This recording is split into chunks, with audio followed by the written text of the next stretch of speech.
안녕하세요. 육아한방 잔소리쟁이 안유미 원장. 수다쟁이 최미옥 원장입니다. 오늘 이 시간은 이렇게 요즘 감기도 많이 걸리고 아이들이 그러다 보니까 한절기 때 어머니들께서 배 도라지즙 많이 먹이시는데 거기에 네. 대해서 말씀드리려고 합니다. 네, 배도라지 많이 먹이죠. 뭐 아무튼 용축액이나 또 뭐 그런 것도 고아서 만든. 요즘에 종류가 되게 많아요. 네네네. 그래서 특히 이제 목에 좋은 이게 한약재가 이게 도라지란 말이에요. 한약명으로는 길경이라고도 불리게 되는데 길경이요? 네, 동의보감에 보게 되면 한 270여 가지 재료로도 사용될 만큼 건강 관리에, 그러니까 쉽게 말해서 한약 처방으로도 아주 많이 쓰는 그죠. 좋은 약입니다. 270여 가지 처방에 다 고루고루 들어갈 수 있는 묘약이라는 거죠. 특히 뭐 도라지에는 뭐 칼슘, 섬유질, 철분, 구기질, 단백질, 이거 좋은 거 되게 많아요. 네, 그렇죠. 사포닌. 네, 사포닌도 있죠. 이제 그런 것들이 있기 때문에 특히 여기 뭐 플라티코닌, 코딘. 플라티코딘이라는 항상 뭐 여기 보시는 분들 아시겠지만 제가 영어에 조금 약하기 약하시죠. 때문에 그래서 제가 이제 예. 플라티코딘이라는 그 성분이 진해 거담 작용을 합니다. 그래서 이제 그러면 그래서 목이 좋다는 거예요. 네, 가래를 삭게 만들어준다. 뭐 그런 뜻이죠. 진해 그래서 거담. 뭐 기관지 섬유 운동을 활성화시키게 되고 네. 또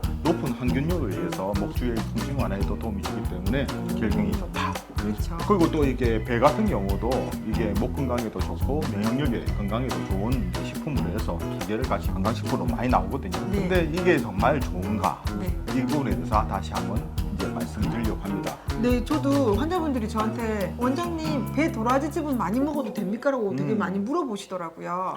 근데 이제 결론적으로 말하게 되면 만약에 아이가 지금 기침이 나고 가래가 끼고 했을 때는 배 도라지를 먹는 건 괜찮습니다. 근데 이제 문제는 기침도 없고 가래도 없는데 그냥 애가 기관지가 약하니까 그냥 건강식품으로 그걸 좀 자주 먹고. 그러니까 건강식품으로 하시죠. 미리 먹어서 하게 된다는데 네. 사실 그때는 굳이 권하고 싶지는 않습니다. 왜냐하면 이게 배 도라지 즙이라 하지만 이 시중에 나온 것들이 보게 되면 먹으면 달달하고 맛있지 않습니까? 네. 그럼 대부분 이게 배즙이죠.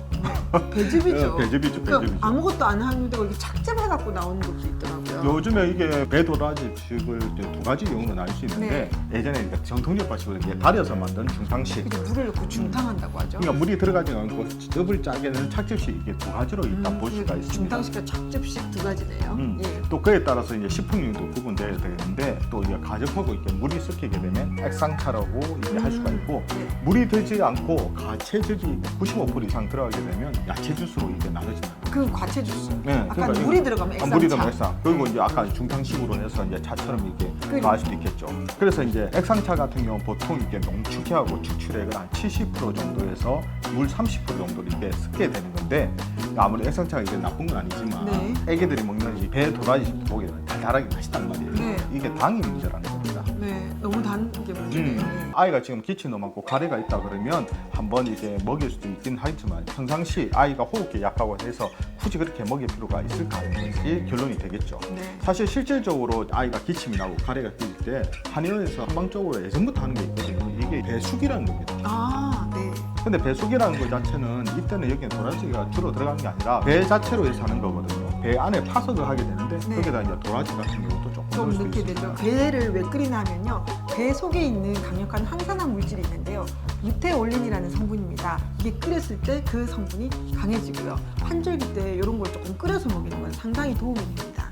그래서 이제 보통 배 숙을 어떻게 만드냐면 이게 기침 나고 가래 날 때 먼저 이게 배를 통째로 해서 꼭지를 이렇게 따겠죠. 아, 오늘 요리 강습인데요. 예, 이거 예. 원래 너무 간단해서 제가 그냥 말씀드린 네, 겁니다. 너무 그러니까 큰 배를 자체를 껍질 까지 않고 이렇게 깐 다음에 그 안에 있는 씨하고 그걸 술적으로 이렇게 파게 되거든요. 네네네. 배 꼭지 있는 부분. 예, 그 안쪽에 쑥 파게 됩니다. 예. 그 판 다음에 이제 거기다가 꿀을 한 2스푼 정도 넣게 돼서 그거를 이제 중탕 배 자체를 이렇게 물을 그대로 올려서 이렇게 끓이는 게 아니라 녹그릇이나 스텐 뭐 그런 것도 상관없습니다. 네. 그거를 이제 올려놓은 다음에 끓는 물 위에다가 이게 다시 끓여서 네. 이게 뚜껑을 닫고 끓고 나면 이제 중불에서 이제 계속 우리게 그게 되는데 중탕이잖아요. 바로 물에 넣는 게 아니라 그릇 안에 넣어서 약간 바깥에서 외부 열로 인해서 익힌다. 이제 그 얘기 하시려고 하시더라고요. 이제 그렇게 되면 그 안에 저번에 파놓은 그게 이제 물이 고이게 되거든요. 되죠. 섞이고. 이제 그 물을 가지고 이제 아이에게 기침 나고 간접적으로. 가래할 네. 때 먹게 되는 걸 그래서 배숙이라서 그게 제 생각에는 과채 주스나 아까 그런 액상차보다는 좀 훨씬 내용이 더- 좀 틀리죠. 네, 느낌이 다른데요. 그것이 훨씬 더 효과가 좋다고 봅니다. 이게 배가 중탕하면서 너무 단 그 기운도 조금 빠지고요. 그다음에 끓이면서 배의 그 좋은 성분 자체가 강화된다고 하니까 그게 면역에 도움이 됩니다. 그러다가 이제 그 파낸 데다가 이제 아까 거기다 도라지. 도라지를 조금 이렇게 가위로 해서 송송송송송 썰어서 그냥 몇 개 정도 넣어서 많이 아닙니다. 그냥 조금만 넣어서 하게 되면 많이 들어가지도 않아요. 많이 그렇죠. 뭐 파봤죠. 파 안에 얼마 들어가 있습니까? 네네. 그러면 그 안에 이제 물이 진짜 사실 적거든요. 네. 해서 이제 그거를 이제 한 스푼, 두 스푼 해서 따뜻한 물에다가 희석해서 그렇죠. 먹는다든지. 소량의 것이 끓여지면 그것을 약간 뜨거운 물에 희석해서 먹이시면 아마 조금 어린아이들도 너무 당분에 걱정 없이 먹을 수 있다는 그 얘기가 오늘 예. 그게 이제 배수기라는 네네. 기침 나고 가래 생길 때 쓰게 되는 한방에서 권해주는 이제 레시피라고 할 수 네, 있습니다. 배 도라지즙이 너무 달기 때문에 당에 조금 걱정이 되시는 분은 배숙으로 오늘 알려드린 대로 좀 해보시는 것이 그러니까 도움이 그게 될 이제 것 그냥 같습니다. 일반적으로 나오는 그게 배도라지 맛집하고는 많이 틀려서 네. 그것도 한번 신경 써 보시고요. 네. 이처럼 이렇게 궁금한 육아 정보는 언제든지 댓글 달아주시게 되면 준비해 보도록 하겠습니다. 우리 아이들을 위한 잔소리쟁이 알림이 원장. 수다쟁이 최미용 원장이었습니다. 좋아요와 구독하기 잊지 마시고요. 다음 영상에도 만나 뵙겠습니다. 육아는 한방.